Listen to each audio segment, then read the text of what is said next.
আল্লাহ রাব্বুল আলামিন সূরাতুন নিসার 136 নম্বর আয়াতে কারিমার শুরুর দিক দিয়ে আল্লাহ পাক বলেছেন, ইয়া আইয়ুহাল্লাযীনা আমানু আমিনু, অর্থাৎ হে ঈমানদারগণ তোমরা ঈমান আনয়ন করো। এই আয়াতের ভিতরে আল্লাহ তাআলা ঈমানদারদেরকে ঈমান আনার কথা বলেছেন। ঈমানদাররা ঈমান আনার দ্বারা উদ্দেশ্য হল তাকমিলুল ঈমান, ঈমানকে পরিপূর্ণ করা।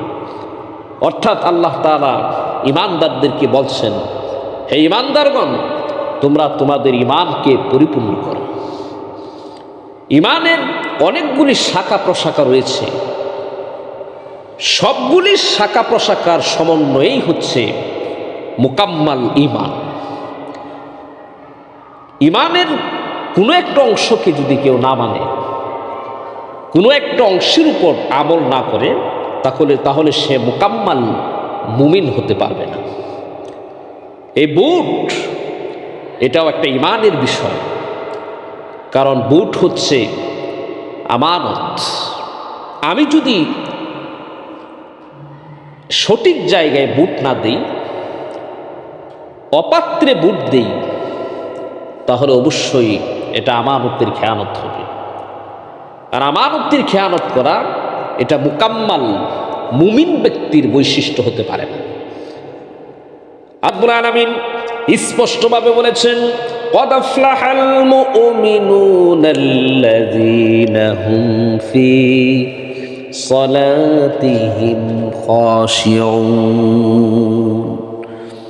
আল্লাহ পাক প্রকৃত মুমিন মুসলমানদের কয়েকটি বৈশিষ্ট্যের কথা আলোচনা করছেন। সফল মুমিন মুসলমানদের কয়েকটা বৈশিষ্ট্যের কথা আল্লাহ পাক এই সূরার প্রথম অংশে আলোচনা করছেন। আল্লাহ পাক সফল মুমিনদের 1 নাম্বার বৈশিষ্ট্য বলেছেন, আল্লাযীনা হুম ফি সালাতিহিম খাশিউন। যে সফল মুমিন মুসলমান হচ্ছে তারাই যারা খুশুর সাথে, একাগ্রতার সাথে নামাজ আদায় করে। সুবহানাল্লাহ ওয়া বিহামদিহি। সফল মুমিনদের দ্বিতীয় গুণ হল ওয়াল্লাযীনা হুম আনিল লাগবি মুরিদুন। যারা অনর্থক বিষয় থেকে লায়ানি অনর্থক বিষয় থেকে যারা বিরত থাকবে। মুমিন মুসলমান যারা প্রকৃত সফল মুমিন মুসলমান, তারা কখনো অনর্থক বিষয়ের মধ্যে লিপ্ত হবে না। তারা সব সময় অনর্থক বিষয় থেকে বিরত থাকবে। সফল মুমিনদের আরেকটা গুণ হলো ওয়াল্লাযীনা হুম লিয-যাকাতি ফাঈলুন। সম্পদের যদি যাকাত এসে থাকে, তাহলে সম্পদের হিসাব করে পরিপূর্ণভাবে যাকাত আদায় করবে। সফল মুমিনদের আরেকটা বৈশিষ্ট্য হলো ওয়াল্লাযীনা হুম লিফুরুজিহিম হাফিজুন। যারা তাদের লজ্জাস্থানকে হেফাজত করবে, অর্থাৎ অপাত্রে লজ্জাস্থানকে ব্যবহার করবে না। এরপরে আল্লাহ পাক বলছেন, সফল মুমিনদের আরেকটা বৈশিষ্ট্য হলো ওয়াল্লাযীনা হুম লিআমানাতিহিম ওয়া আহদিহিম রাউন। সফল মুমিন মুসলমান হলো তারাই যারা আমানত এবং ওয়াদার প্রতিশ্রুতির হেফাজতকারী হবে। আমানতের হেফাজত করবে। কাউকে যদি কোনো বিষয়ের প্রতিশ্রুতি দেয়, তাহলে প্রতিশ্রুতি রক্ষা করবে। এটা হচ্ছে সফল মুমিন মুসলমানের বৈশিষ্ট্য। সুতরাং আমানতের হেফাজত করা এটা মুমিনের বৈশিষ্ট্য। আমানতকে খেয়ানত করা এটা প্রকৃত মুমিনের বৈশিষ্ট্য নয়, এটা মুনাফিকের বৈশিষ্ট্য। নবী করিম সাল্লাল্লাহু আলাইহি ওয়াসাল্লাম হাদিস শরীফের ভিতরে বলেন, বাইহাকি শরীফের 4045 নম্বর হাদিস, নবী করিম সাল্লাল্লাহু আলাইহি ওয়াসাল্লাম বলেন, লা ঈমানা লিমান লা আমানাতা লাহু।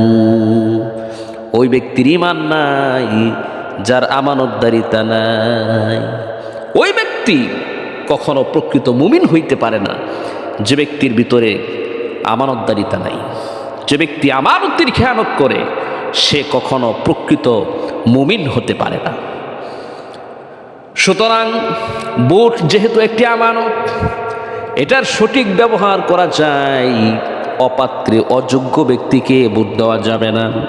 যদি অযোগ্য ব্যক্তিকে বুট দেই অবশ্যই আমানতের খেয়ানত হবে।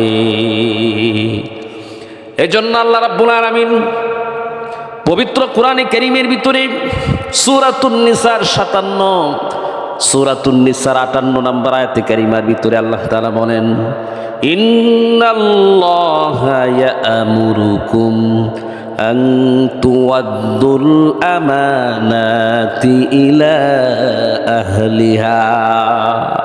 নিশ্চয়ই আল্লাহ পাক তোমাদেরকে আদেশ করছেন আমানতকে সঠিক হকদারের কাছে পৌঁছে দেওয়ার।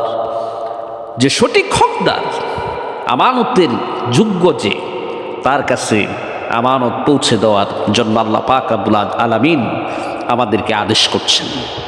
সুতরাং আমানতের সঠিক ব্যবহার করা চাই। কোনোভাবেই অপাত্রে যেন বুট না দেওয়া হয়, কারণ অপাত্রে বুট দিলে অবশ্যই আমানতের খেয়ানত হবে। আর আমানতের খেয়ানত যদি হয় তাহলে আমি কখনো প্রকৃত মুসলমান হতে পারবো না, প্রকৃত মুকাম্মাল ইমানদার থাকবো না। বুট হচ্ছে একটা সুপারিশ। আমি যাকে বুট দিলাম তার পক্ষে সুপারিশ করলাম যে না, লোকটা ভালো, সে বিশ্বস্ত, সে জনদরদী, নিষ্ঠাবান ব্যক্তি। একটি দেশ পরিচালনা করার জন্য যত গুণাবলীর প্রয়োজন সবগুলি তার ভিতরে পরিপূর্ণভাবে আছে, এটা আমি তার পক্ষে সুপারিশ করলাম। এখন সুপারিশ করার পরে সে যদি আলহামদুলিল্লাহ ভালো হয়, তার দ্বারা যদি জনসেবামূলক কাজ হয়, জনগণের উন্নতি হয়, দেশের উন্নতি হয়, এরকম দেশ দুর্নীতিমুক্ত হয়, মাদক মুক্ত হয়, জিনা ব্যভিচার ইফতিজির মুক্ত হয়, সুন্দর দেশ যদি তার মাধ্যমে পরিচালিত হয়, সে যদি ভালো কাজ করে ভালোভাবে চলে, বিশ্বস্ততার সাথে চলে, তাহলে সে এই সমস্ত ভালো কাজের যে প্রতিদান পাবে সেখান থেকে একটু অংশ আল্লাহ পাক আমার আমলনামায় দান। সুবহানাল্লাহ। পক্ষান্তরে আমি যার পক্ষে সাক্ষী প্রদান করলাম সে যদি খারাপ হয়, সে যদি এরকম দুর্নীতিবাজ হয়, সে যদি দেশের অর্থ লুট করে বাহিরে পাচার করে, সে যদি জনগণের দরদি না হয়, অর্থাৎ খারাপ হয়, খারাপভাবে দেশ পরিচালনা করে, তাহলে সে খারাপই করে যত গুনাহ সে কামাবে ওই গুনাহের একটা অংশ আমার আমলনামায় যোগ হবে। এটা আমার কথা নয়, আল্লাহ রাব্বুল আলামিন পবিত্র কোরআনে কারীমের সূরাতুন নিসার 85 নম্বর আয়াতে কারিমার ভিতরে আল্লাহ পাক স্পষ্টভাবে বলে দিয়েছেন, মান ইয়াশফা শাফাআতান হাসানাতান ইয়াকুল লাহু নাসীবুম মিনহা ওয়া মান ইয়াশফা শাফাআতান সাইয়্যাতান ইয়াকুল লাহু কিফলুম মিনহা ওয়া কানা আল্লাহু আলা কুল্লি শাইইন মুকীতা। আল্লাহ রাব্বুল আলামিন বলেন, মান ইয়াশফা শাফাআতান হাসানাতান, যে ব্যক্তি কোনো ভালো বিষয়ের জন্য সুপারিশ করলো, ইয়াকুল লাহু নাসীবুম মিনহা, তাহলে ওই ভালো সবের জিনিস থেকে একটি অংশ সে পাবে। ওয়া মান ইয়াশফা শাফাআতান সাইয়্যাতান, আর যে ব্যক্তি কোনো খারাপ সুপারিশ করলো, কোনো খারাপের ব্যাপারে সুপারিশ করলো, ইয়াকুল লাহু কিফলুম মিনহা, তাহলে এই খারাপের একটা অংশ সে অবশ্যই পাবে, একটি অংশ সে পাবে। এই জন্য বুট যেহেতু একটি সুপারিশ, এই জন্য যে কারো ব্যাপারে এই সুপারিশ প্রদান করা যাবে না।